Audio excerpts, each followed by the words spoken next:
Hello everyone, welcome back to my channel Wangxian lovers. और आज मैं आपके साथ Wangxian fan fiction it's my baby का नेक्स्ट पार्ट शेयर करने वाली हूं। अगर आप मेरे चैनल पे न्यू हैं तो प्लीज़ मेरे चैनल को सब्सक्राइब कर लीजिएगा।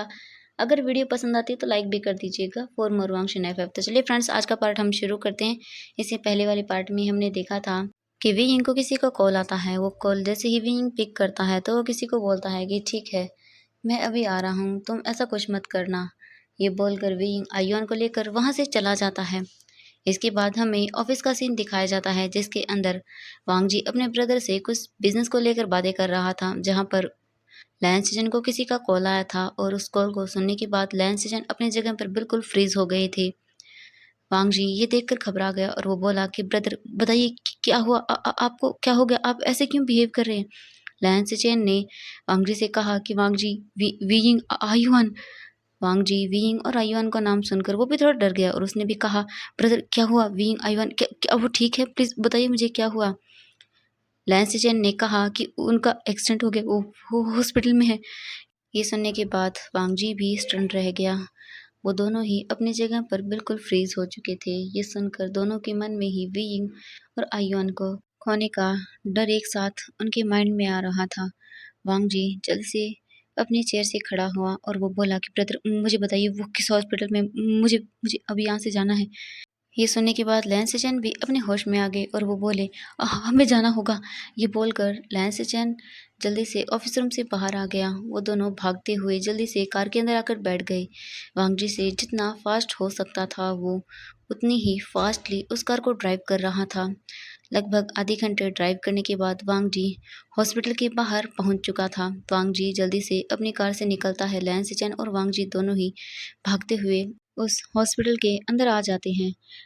वांग जी जल्दी से एक नर्स को अपने पास बुलाता है और बोलता है, मुझे बताइए क्या अभी यहाँ किसी को लाया गया है जिसका एक्सीडेंट हुआ है, उसके साथ एक छोटा बच्चा भी है। तो वो नर्स बोली कि हाँ, अभी यहाँ पर एक पर्सन को लाया गया है जिसके साथ उसका एक छोटा बच्चा भी है। उसकी हालत बहुत ख़राब है और उस बच्चे को भी काफ़ी ज़्यादा चोट आई है। वांग जी ये सुनने के बाद बहुत ही ज़्यादा डर जाता है। लैन सिचन की भी हालत बहुत ज़्यादा ख़राब हो चुकी थी। उन्होंने कहा कि क्या हमें बताएंगी वो कहाँ है। ये सुनने के बाद उस नर्स ने कहा कि क्या आप उसकी फैमिली से हैं? तो वांग जी ने कहा कि हाँ हाँ हाँ हाँ, हम उसकी फैमिली से, प्लीज़ मुझे बताइए वो कहाँ है। उस नर्स ने कहा कि ठीक है, आप मेरे साथ चलिए। ये बोलकर वांग जी और सिचन दोनों ही उस नर्स के पीछे पीछे जाने लगे। कुछ टाइम के बाद ही लैन सिचन और वांग जी दोनों ही ऑपरेशन थिएटर के पास खड़े हुए थे। उन्होंने कहा कि अभी उन्हें डॉक्टर्स चेक कर रहे हैं, कुछ मिनट के बाद ही डॉक्टर्स बाहर आ जाएंगे, तो आप उनसे सब चीज़ें पूछ लेना। तभी वांग जी ने कहा कि और उसके साथ जो बच्चा था वो कहाँ है?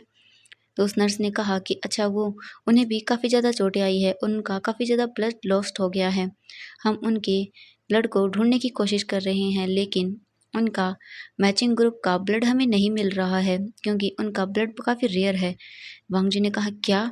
तो उन्होंने कहा कि हाँ। तभी वहाँ पर एक डॉक्टर आता है और वो बोलता है कि उस बच्चे की हालत बहुत ज़्यादा ख़राब हो रही है, हमें अभी ब्लड का इंतज़ाम करना होगा। अगर हमने अभी उनके लिए ब्लड का इंतज़ाम नहीं किया तो बहुत ही ज़्यादा मुश्किल हो जाएगी। वांग जी और सिचन दोनों ने ही कहा कि क्या वो अपना ब्लड दे सकते हैं, उनका ब्लड यूज़ कर सकते हैं। तो डॉक्टर ने कहा कि अच्छा ठीक है, क्या आप उनकी फैमिली से हैं? तो लैन सिचन ने कहा कि हाँ, हम उनकी फैमिली से हैं। तो उस डॉक्टर ने कहा कि तो ठीक है, नर्स इन्हें लेकर जाओ, उनके ब्लड की टेस्ट अच्छे से टेस्ट करो और देखो क्या उस बच्चे के ब्लड से इनका ब्लड मिलता है। अगर ऐसा हुआ तो हम उस बेबी को इनका ब्लड यूज़ कर सकते हैं। तो उन्होंने कहा कि ठीक है।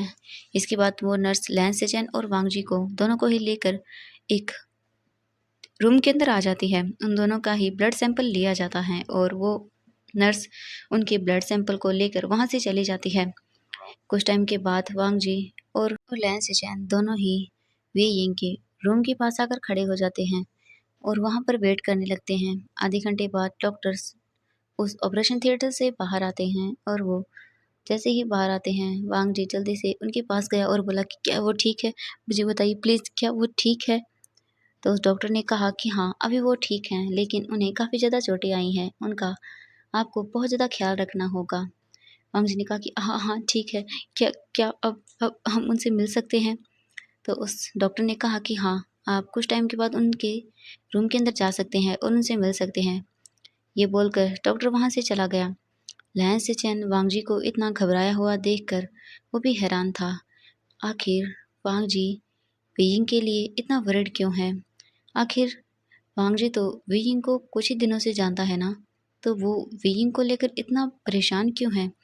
लैन सिचेन के मन में अचानक से ये ख्याल न जाने क्यों आ जाता है। वांग जी बहुत ज़्यादा घबरा रहा था।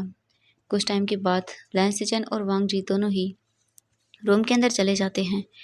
वेइंग वहीं एक बेड पर लेटा हुआ था। उसके सिर, हाथ और स्टमक पर भी काफ़ी ज़्यादा चोटें थीं, जहाँ पर बैंडेज लगी हुई थी और वो बेहोश वहाँ बेड पर पड़ा हुआ था। वेइंग को ऐसे देखकर उन दोनों के ही आंखों से आंसू आने लगते हैं। वो बहुत ज़्यादा ही डर गए थे वेइंग को लेकर। तभी वहाँ पर एक डॉक्टर आता है। उस डॉक्टर को देखकर उन्होंने कहा कि क्या हुआ, आयुन कैसा है? तो उस डॉक्टर ने कहा कि देखिए, अभी हमने जल्दी से ब्लड सैंपल को सेंड कर दिया है। अभी हमें उनके लिए ब्लड का इंतज़ाम करना होगा। अगर उन्हें ब्लड नहीं मिला तो हम कुछ नहीं बोल सकते। हो सकता है कि उसे हम बचा न पाएँ। ये सुनते ही वांग जी और सिचेन दोनों ही बिल्कुल ही स्टन्ड रह गए। वो दोनों ही जल्दी से बोले कि नहीं, आपको कुछ भी करके उसे बचाना होगा। प्लीज़ आप ऐसा मत कीजिए, प्लीज़ आप ऐसा मत बोलिए। प्लीज़ कैसे भी करके ब्लड को इंतज़ाम कीजिए। उन्होंने कहा कि जी हाँ, हम जानते हैं, तो हम क्या कर सकते हैं? अगर इस वक़्त हमारे पास ये ब्लड नहीं है, केवल हो सकता है कि इस बेबी का जो फ़ादर है उसके पास हो सकता है इनका ब्लड सेम हो, तो हम बस हमारे पास यही ऑप्शन है। इस बेबी के फ़ादर का हमें ब्लड चाहिए। अगर उनका ब्लड इनसे मैच हो जाता है तो ये बहुत अच्छी बात होगी। 99% यही होता है कि फ़ादर का ब्लड हमेशा बच्चे से मैच कर जाता है। ये बहुत कम होता है कि बच्चे का ब्लड फैमिली मेंबर्स में से मदर या फादर से न मिले। और डॉक्टर कुछ और भी बोलने वाला था, लेकिन तभी वहाँ पर एक नर्स आ जाती है। उन्होंने कहा कि सर, इनमें से एक का ब्लड उस बच्चे से मैच हो गया है। प्लीज़ आप जल्दी आइए और उन्हें हमें जल्दी से ट्रीट करना होगा। उनकी हालत बहुत ख़राब हो रही है।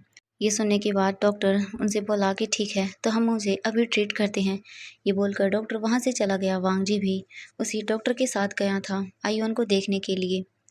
वांग जी उस डॉक्टर के साथ ऑपरेशन थिएटर के पास आ जाता है। उन्होंने कहा कि क्या मैं एक बार उसे देख सकता हूँ? तो उस डॉक्टर ने कहा कि देखिए, अभी हमें उनका ऑपरेशन करना होगा। वांग जी ने कहा कि प्लीज़ बस एक बार मुझे उसे देखना है। उसने कहा कि ठीक है, आप देख सकते हैं। और वांग जी ऑपरेशन थिएटर के अंदर चला गया। उसने देखा कि आयुआन बहुत बुरी हालत में है। आयुआन को ऐसे वांग जी देख भी नहीं पा रहा था। उसकी आंखों से आंसू गिरने लगते हैं। आयुआन को ऐसा देखकर वांग जी के हार्ट में बहुत ज़्यादा ही पेन हो रहा था। इसके बाद वांग जी उस ऑपरेशन थिएटर से बाहर आ जाता है और वहीं चुपचाप खड़ा रहता है। वो आयुआन के लिए बहुत डर रहा था। इसी तरह से आधे घंटे के बाद वहाँ खड़े रहने के बाद उस ऑपरेशन थिएटर का डोर ओपन होता है और अंदर से डॉक्टर निकल कर बाहर आता है। डॉक्टर को देखते ही वांग जी जल्दी से उसके पास गया और बोला, क्या हुआ? क्या वो ठीक है? प्लीज़ बताइए मुझे, क्या वो ठीक है? डॉक्टर ने कहा कि मिस्टर लैन, आप चिंता मत कीजिए, वो बिल्कुल ठीक है। आपके बेटे को कुछ नहीं हुआ है, वो बिल्कुल ठीक है और कुछ टाइम के बाद आप उनसे मिल सकते हैं। ये बोलकर वो डॉक्टर वहाँ से जाने लगा। तभी वांग जी ने कहा, क्या? अभी इन्होंने क्या कहा? वांग जी जल्दी से उसके पास गया और बोला, एक मिनट, आपने क्या कहा? मेरा बेटा? तो उस डॉक्टर ने कहा कि हाँ, क्यों, वो आपका बेटा नहीं है? वांग जी ने कहा कि नहीं, वो मेरा बेटा नहीं है। तो उस डॉक्टर ने कहा कि ऐसा कैसे हो सकता है? वो बिल्कुल आपके जैसा है। आपकी और उसकी आँखें बिल्कुल एक जैसी हैं। कोई भी अगर उन्हें देखेगा तो वो यही कहेगा कि वो आपका ही बेटा है। बिल्कुल, एकदम आपके जैसा ही है और आपका ब्लड भी उनसे मैच कर गया। मुझे लगा वो आपका बेटा है। वांग जी ने कहा कि नहीं, वो मेरा बेटा नहीं है। तो उस डॉक्टर ने कहा कि ओह, आई एम सॉरी, मुझे नहीं पता था कि वो आपका बेटा नहीं है। सॉरी, मुझे उन्हें देखकर लगा। वांग जी ने कहा कि अच्छा, कोई बात नहीं। वो डॉक्टर वहाँ से जाने लगा, लेकिन फिर उसने कहा कि लेकिन मुझे इतने साल का एक्सपीरियंस है, तो मैं बोल सकता हूँ कि वो बिल्कुल आपके जैसा है और अगर उन्हें कोई भी ऐसे देखेगा तो वो यही कहेगा कि वो आपका ही बेटा है। ये बोलकर डॉक्टर वहाँ से चला गया। डॉक्टर की कही हुई बातें वांग जी के माइंड में अभी भी घूमने लगती हैं। इसके बाद वांग जी आयुआन को उस ऑपरेशन थिएटर के डोर से देखने लगता है जहाँ पर ग्लास लगा हुआ था। आयुआन अभी भी बेड पर सोया हुआ था। लैन सिचन जल्दी से वांग जी के पास आ गई और बोली कि आयुआन ठीक है। तो वांग जी ने कहा कि हाँ ब्रदर, वो बिल्कुल ठीक है। और वांग जी फिर अपने ब्रदर की ओर देखते हुए बोला, ब्रदर, वे यिंग का फादर कौन है और उसकी मदर भी। ये सुनकर लैन सिचन वांग जी की ओर देखने लगते हैं। लैन सिचन ने कहा कि वांग जी, मैं ये तुम्हें नहीं बता सकता। आई एम सॉरी, मुझे माफ़ करना। मैंने किसी से वादा किया है, मैं ये सब चीज़ें तुम्हें नहीं बता सकता। लैन सिचन की ये बातें सुनकर वांग जी को अब और भी ज़्यादा डाउट होने लगता है। वांग जी को अब उसके अंकल की कही हुई सारी बातें उसके माइंड में घूमने लगती हैं। उसे बार बार उसके अंकल की कही हुई बातें और उस डॉक्टर की कही हुई बातें उसके माइंड में घूमने लगती हैं। उसे कुछ समझ नहीं आया कि अब वो क्या करे। उसके माइंड से ये बातें जा ही नहीं रही थी। क्यों उसे देखकर ऐसा लगता है कि आयुआन और वो एक दूसरे को इतने अच्छे से जानते हैं।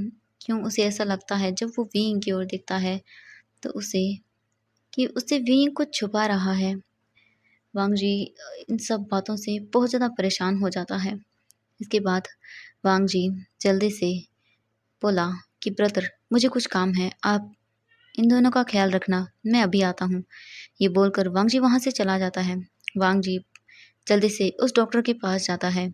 जैसे ही वो डॉक्टर वांग जी को वहाँ देखता है तो वो बोला कि मिस्टर लैन, क्या हुआ? आप क्या मुझसे कुछ काम था क्या? उन्हें कुछ हुआ है? वांग जी ने कहा कि नहीं, उन्हें कुछ नहीं हुआ है, लेकिन मैं आपसे कुछ इम्पोर्टेंट बात करने आया हूँ। और डॉक्टर ने कहा कि जी बोलिए, मैं आपके लिए क्या कर सकता हूँ। इसके बाद हमें दिखाया जाता है वी यिंग अभी भी उसी बेड पर लेटा हुआ था और वो अभी भी बेहोश था। लैन सिचन उसके पास बैठे हुए थे। कुछ टाइम के बाद वांग जी भी वहाँ आ जाता है और आयुआन को और अब वी यिंग को एक ही रूम के अंदर शिफ्ट कर दिया गया था।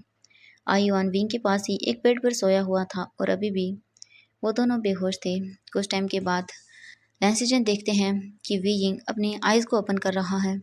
लैन सिचन जब ये देखते हैं तो वो जल्दी से विंग के पास चले जाते हैं। वांग जी भी जल्दी से विंग के पास आ जाता है। वी यिंग अपनी आइज़ को ओपन करके चारों तरफ देखता है।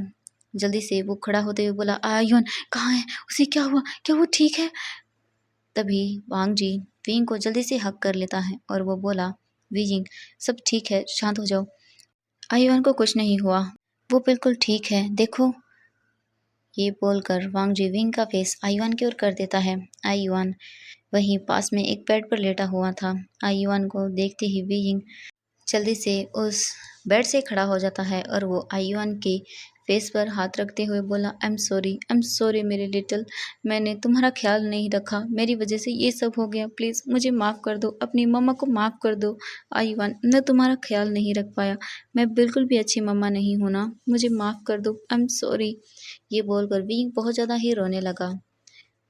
वांग जी और लैन सिचन दोनों ही विंग को शांत कराने में लगे हुए थे। कुछ टाइम के बाद विंग थोड़ा शांत होता है। विंग वांग जी की ओर देखने लगता है, जिसकी आंखों में इस वक्त बहुत ज़्यादा ही डर था।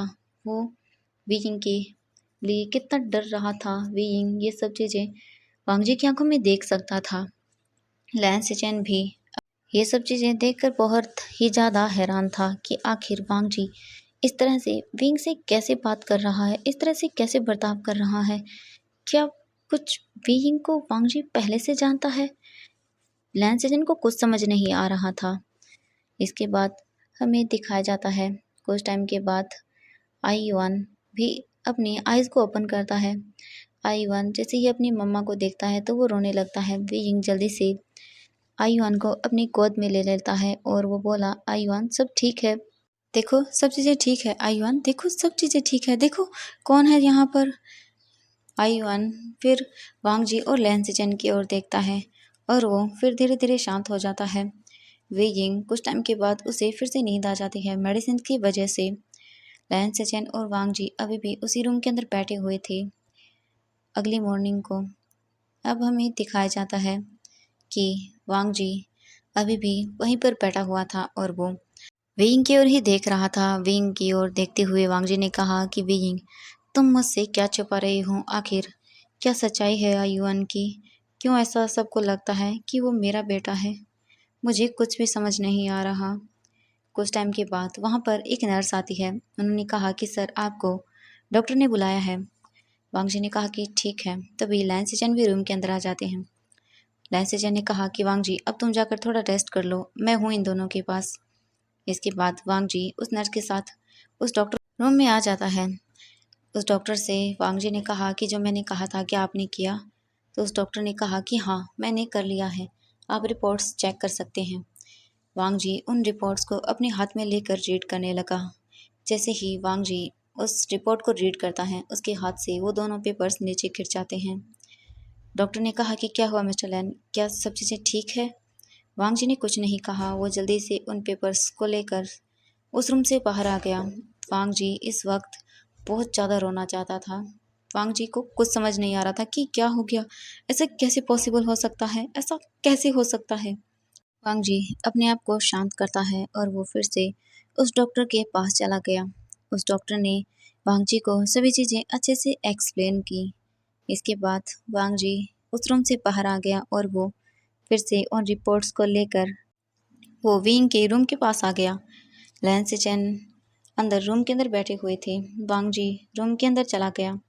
लैंसिचन ने कहा कि वांगजी, मैंने डॉक्टर से पता किया है कि अब हम आईवान और विंग को लेकर घर जा सकते हैं। मैंने विंग के डिस्चार्ज के सभी प्रोसेस को कंप्लीट कर लिया है। कुछ टाइम के बाद हम विंग को यहाँ से लेकर जाएंगे। बस एक बार डॉक्टर विंग को चेक कर ले। वांगजी ने कहा कि ठीक है। लैंसिचन ने कहा कि वांगजी, ये तुम्हारे हाथ में क्या है? वांगजी ने कहा कि कुछ नहीं ब्रदर, ऐसे ही कुछ रिपोर्ट्स हैं, इनमें कुछ नहीं है। ये बोलकर वांगजी वहाँ से चला गया। लगभग 2 घंटे बाद डॉक्टर उन्हें विंग को अच्छे से चेक करके विंग को ले जाने की डॉक्टर उन्हें परमिशन दे देता है। कुछ विंग और आयुआन को लैंसिचन और वांगजी दोनों ही घर ले आते हैं। लैंसिचन ये नोटिस करता है कि वांगजी जब से हॉस्पिटल से लौटा है वो बहुत ज़्यादा ही शांत हो गया है। आखिर हुआ क्या है? लैंसिचन यही सब चीज़ सोच रहे थे। तभी वांगजी ने कहा कि ब्रदर, मुझे कुछ काम है, मुझे कुछ टाइम के लिए बाहर जाना है। ये बोलकर वांगजी वहाँ से चला गया। विंग और आयुआन को उनके रूम छोड़ने के बाद लैंसिचन भी अपने रूम के अंदर चले जाते हैं और वो अच्छे से शावर लेकर फिर रूम से बाहर आते हैं और विंग के लिए कुछ ब्रेकफास्ट लेकर उसके रूम के अंदर चले गए। तो फ्रेंड्स, आज के लिए बस इतना ही। नेक्स्ट पार्ट के लिए वेट कीजिएगा। Thank you so much friends, मेरी वीडियो देखने के लिए।